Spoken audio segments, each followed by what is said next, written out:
Hi, do you remember? I do. This is the other Enthusiast Color Series book I have, Route 66. This wasn't published till 2000, 3 years after Drive-In Deluxe, so it wasn't on the back the list of other Enthusiast Color Series titles. I always thought it'd be cool to find some of these like gas station memories. I don't remember finding any of them. I didn't look hard enough, though, perhaps. Yeah, Route 66, was decommissioned some time ago, running from Chicago to around Santa Monica. It definitely a monument of roads.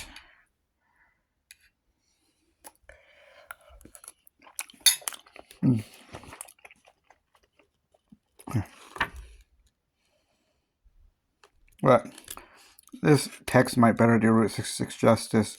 It's a monolith, maybe is what you call it. I don't remember when it was decommissioned as Route 66, but there was a TV show that started in 1960 called Route 66 about the adventures of these two guys played by George Maharis and Martin Miller. And this is where it starts in Chicago. I remember this text. Downtown Chicago is an eerie place at sunrise. There's a brief window where the shifts of the night owls and overachievers don't quite meet. And that loop is almost still at 6:30 in the morning. Between the long shadows, there are already crowds of people scurrying along the sidewalks and across the streets on Michigan Avenue. You can hear I won't read it all.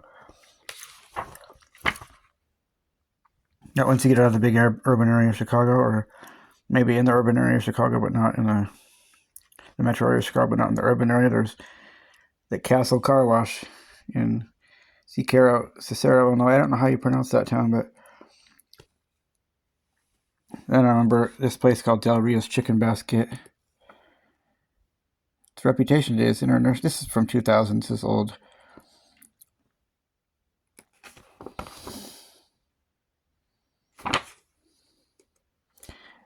And Pat and Ria Grace. There's Pat Grace there, scribbled over his face. Here's the Chicken Basket, circa 1950. I think the Chicken Basket started in 1936. Or maybe I'm thinking of another one.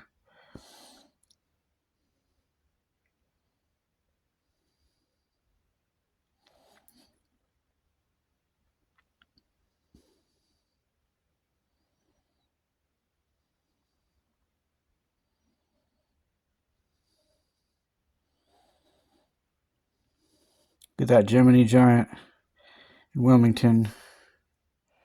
I don't even know where to find these places by looking at the road map.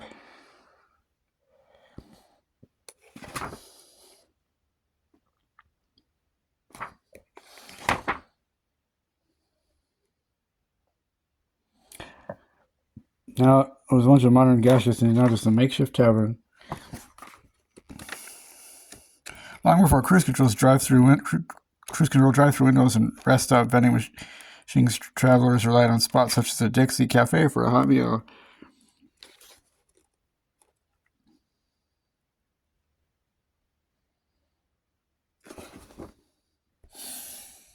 This place, Dixie's Cafe and Buffet.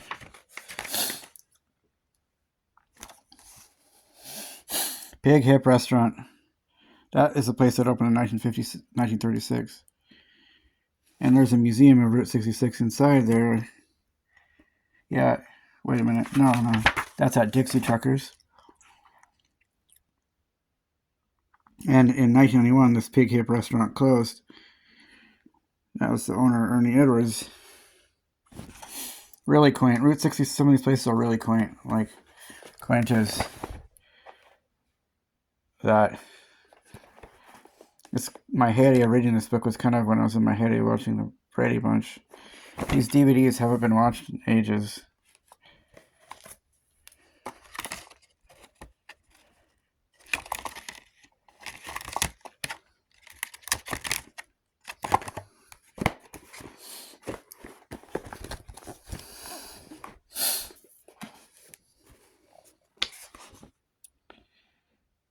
And each chapter is a different state. Isn't that quaint and neat? Down the old wine road. Red Barn Campground. Shady Jacks. Cool, huh?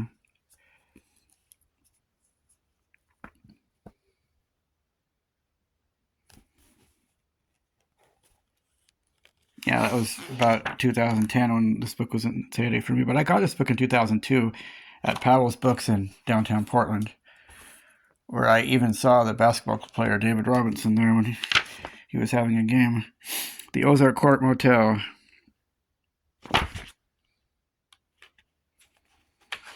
Check out that. It's pretty cute what hotels used to look like. There's the office. You know what, it's romanticized today. Route 66 used to be a really dangerous road. You called it Bloody 66. See, you hear a roadside cross outside Cuba.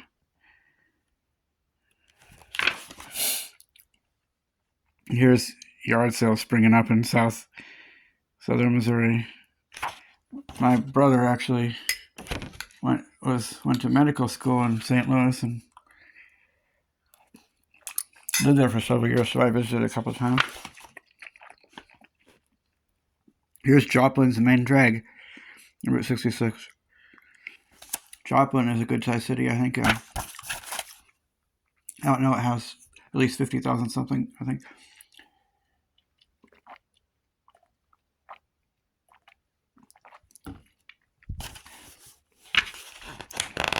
Here's Kansas, the few of the proud. That's one state I haven't visited.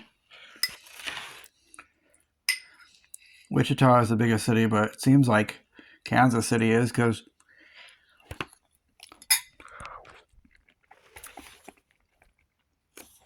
Kansas City is just like part of the big urban sprawl of Kansas City, Missouri area. And you know, the very edge of Kansas is where the very beginning of Missouri begins, where Kansas City, Missouri was Kansas City, Missouri.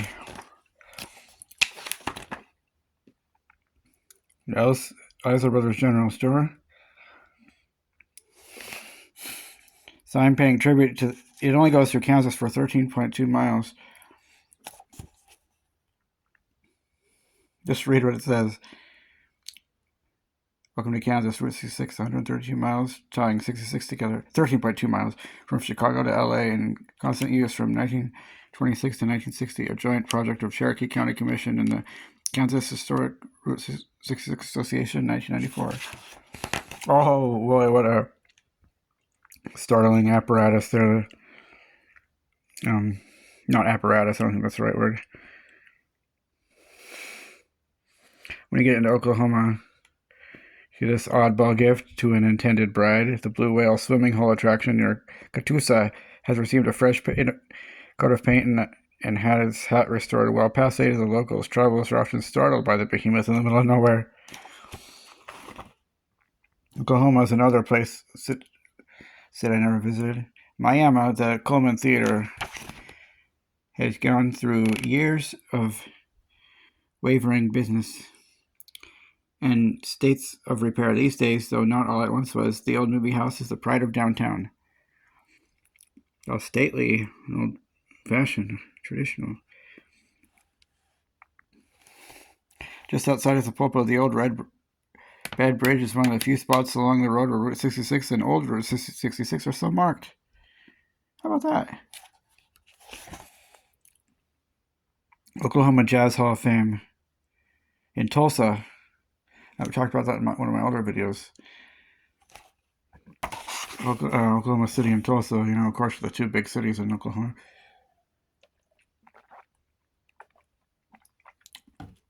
In Oklahoma City, it's got the Federal Aviation Administration and of course, the Oklahoma City Thunder. The city itself got about 600,000 people and not a huge metropolitan area. But I think it's grown a lot over the ages.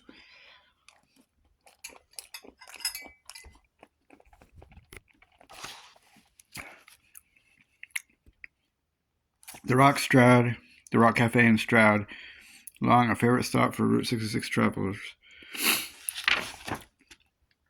Jesus wept, Oklahoma City near the. That is a really touching, powerful monument there. Oklahoma City. Wait a minute.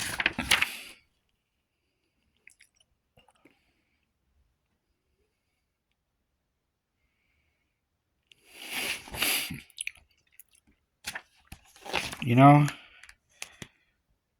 I don't think it even goes through Oklahoma City. But since it happened in the very state, it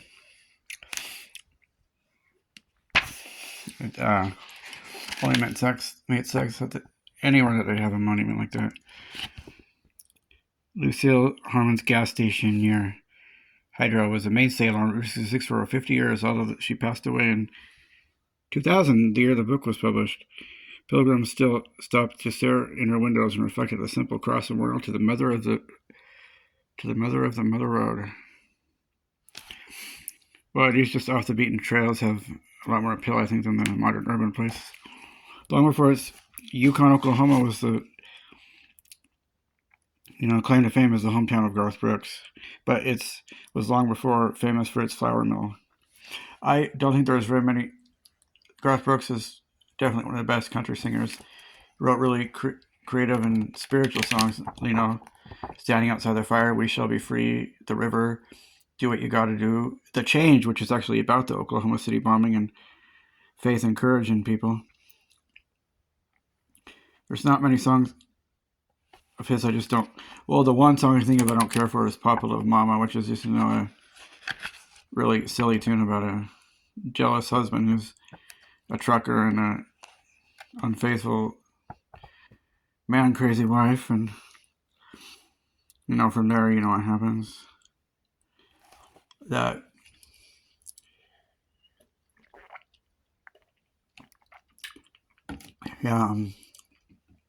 he did Good Ride Cowboy, which is a tribute to Chris Ledoux, which I think he got a really good draw and a really good voice, but he wasn't like a real mainstream country singer. But he mentions him in one of his first songs.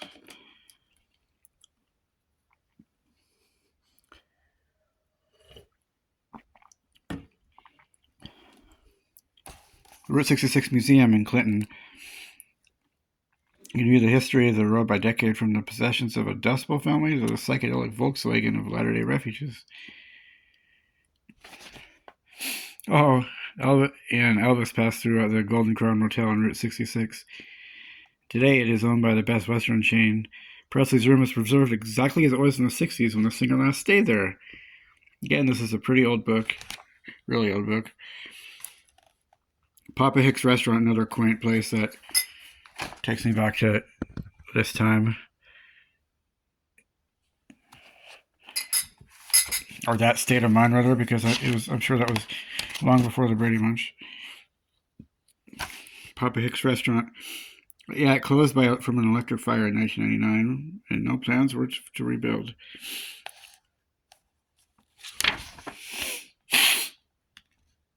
Job's Charburgers, one of hundreds of businesses who advertised their historic connection to the old road.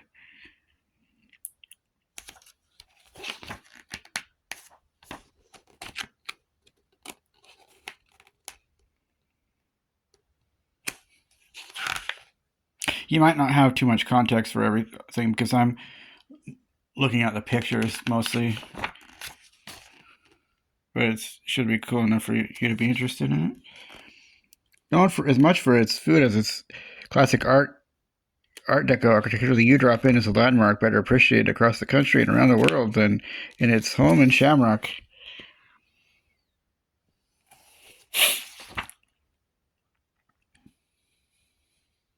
Wow, here is an old 66 service station.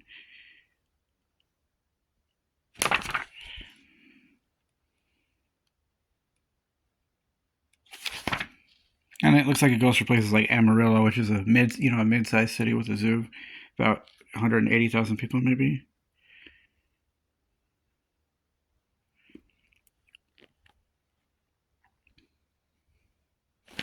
Oh, and outside Britain, what state are we in?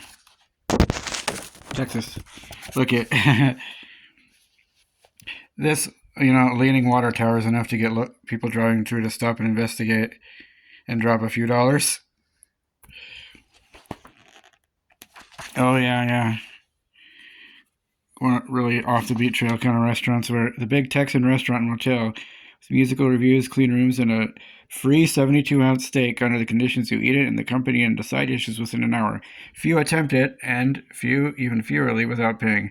I remember seeing, that kind of gag in the movie The Great Outdoors where John Candy's character went for the 96-ounce steak, but he ultimately did finish it, even though he was grabbing at Dan Aykroyd's character's coat and whimpering. The Amarillo Natatorium served as a swimming pool, a dance hall, and antique mall over the years. These days, owners continue to stock antiques with hopes of returning the sprawling building to its roots as a dance hall. That's an interesting looking place. Ice cream. This kind of reminds me of that diner's book I looked at. Long closed gas station in Glen Rio. Oh, wow, this is cool. The first motel in Texas, last motel in Texas. A rotting hulk, though much of the building has been striped out of usable items. The combination motel, gas station, and diner baking and business records lie among the ruins for all to see. To this day, for all I know.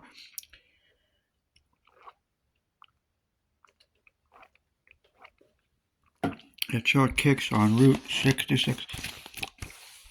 There we go. A back cover page. The Blue Swallow Motel as you enter Mexico. The Blue Swallow Motel, still being restored by its new owners. This was a really long time ago, though. San John, little more than a place to jump back on Interstate 40, but years ago, this old mill hummed with workers from the surrounding area. When Dale and Hildy Bake decided to install telephones in rooms, they sought out the real deal. These vintage models were purchased and installed through a grant program offered by a telephone utility. The next to last picture show, even in the age of old, easily rented home videos, the Odeon Theater in downtown Tucumcari is still the best show. Is that how you pronounce that town? Still the best show in town. What's playing there?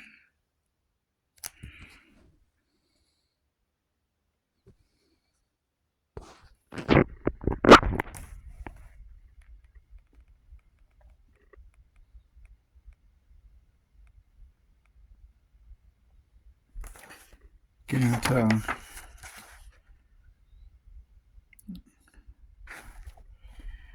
Historic markers like this one dot the roadside from Chicago to Los Angeles.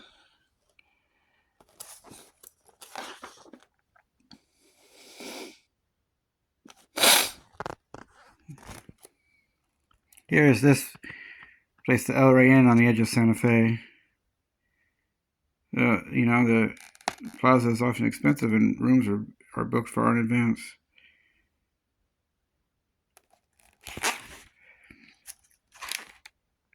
Here at Gallup, New Mexico, the El Rancho Hotel, once home away from home for actors filming westerns in nearby countryside. Today it's a required stop for those headed west on Route 66. Here's the rough-hewn interior.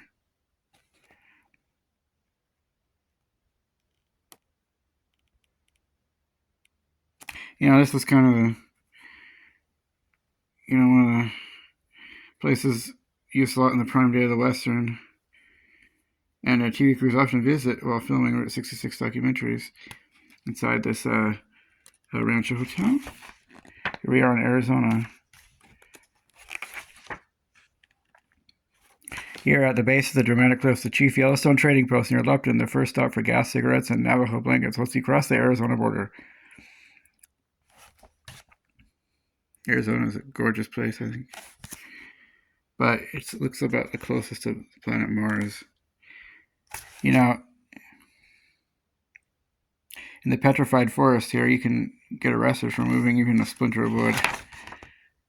Yep, so you can get arrested for removing even a splinter of petrified wood from the national park. A few miles away in Holbrook, the Powwow Trading Post sells legal souvenirs, turquoise, and other Native American artifacts. Oh man, this is one of the neatest, the Wigwam Motel in Holbrook. place for families to stay in an authentic wigwam. Although there is a similar motel in California, it has gone so far downhill, it is not recommended for families. Unfortunately, I think this place isn't in business anymore. I think I checked a number of years ago.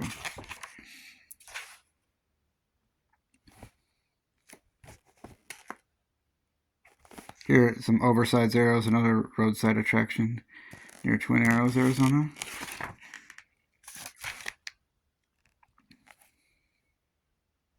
Here's a cafe in Twin Arrows.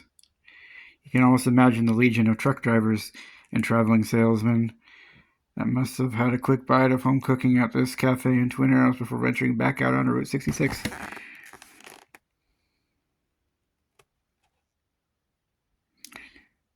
A fake squirrel eating a snake atop a plate of burgers.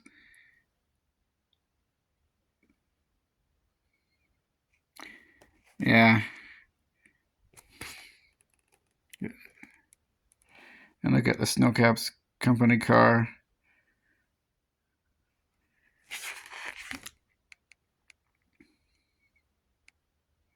Yeah, this is where these gags are pulled at the Snowcap restaurant on Route 66. And here's the inside of the Snowcap. And customers jamming in the entryway, and look, so one of the great goofy characters on the stretch of Route 66 here. Here's another funky little treasure in the visitor center in Hackberry, cobbled together out of corrugated tin and good intentions.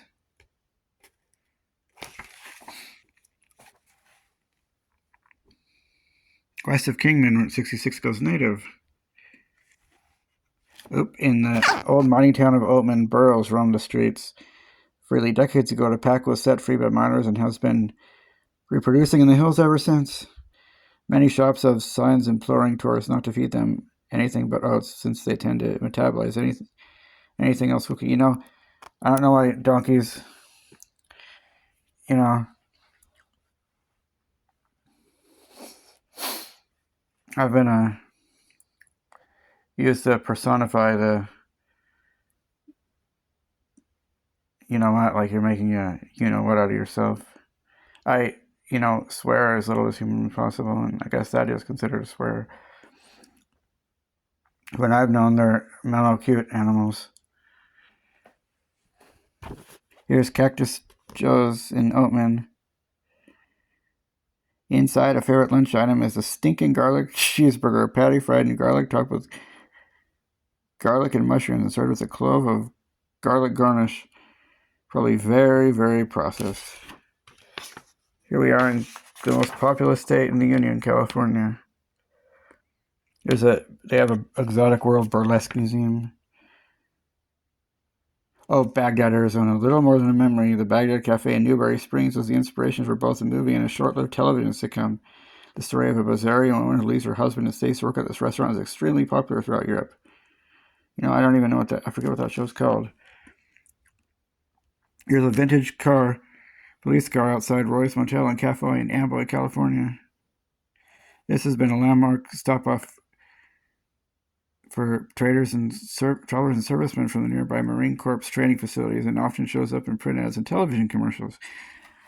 Amboy is interesting. It's just so tiny. Its population, I looked it up, and it was as little as 4, I think, it seems like. But there was also an Amboy just north of Battleground where I grew up, which has about 2,000 people, and it seemed to be known for the schools and the campground more than anything. I'm not going to talk about this burlesque lady. I'm not that kind of guy. The Aztec Hotel in Monrovia, that's a suburb of Los Angeles, where I don't know much about it, but I know an Applebee's is there, like, and Red Lobster. The Aztec Hotel, one on the National Register of Historic Deeds. Judd designed several other.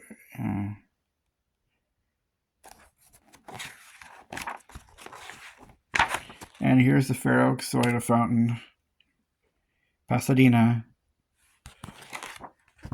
And you get to the very end and see the big old Ferris wheel at Santa Monica. What a trip, guys. Wasn't that fascinating? Like and subscribe.